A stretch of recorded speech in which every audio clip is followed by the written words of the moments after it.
Noriu parodyti modelį 15 metų X5, atsiprašau, 14 X-Drive'as.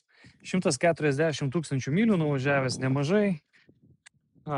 Šitas irgi parduodamas yra ne draudimo, bet privataus asmens.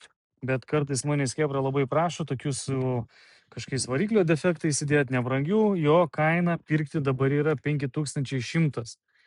Tai vat galim apeiti, apsižiūrėti, labai, sakyčiau, gera kaina. Labai nedaug turintis tokių pažeidimų, pabraižymų, šiokių tokių jo, bet kaip visą laiką čia bus stoglangis sveikas, diskai irgi nesubraižyti, čia prie durų šiek tiek yra pabraižyta, visai nesikūrė, yra paktronikai, yra projekcija ant stiklo, tokia mėlyna graži metalikos spalva,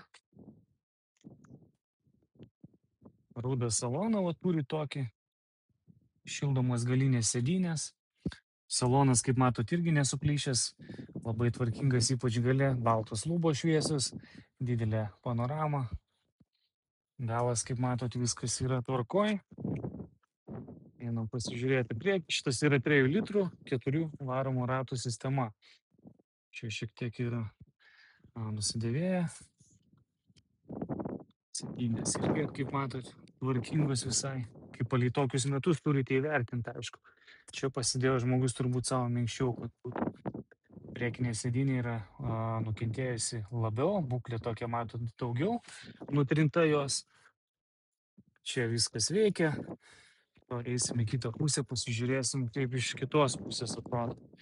Šita pusė tvarkinga, priekis irgi, parktronikai visur, kameros. Kaip minėjau, projekcija ant stiklo. Ta pusė durų tvarkinga visa. Kaip minėjau, priekinė sėdynė, pasiūlygos yra. Šitą sėdynę jau reikia tvarkyti. Taip, kas toliau? Šildomos sėdynės.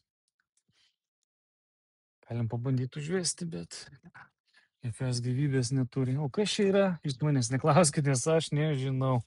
Aš jums tik tai sakau, ką rašo aukciono svetainėse aprašymą. Kad jinai nesiveda, o kas jie yra, sunku pasakyti, žinokit. Bet kaip minėjau, žmonės manęs paprašo tokių variantų įdėti. Tai vat ir rodau vieną iš jų.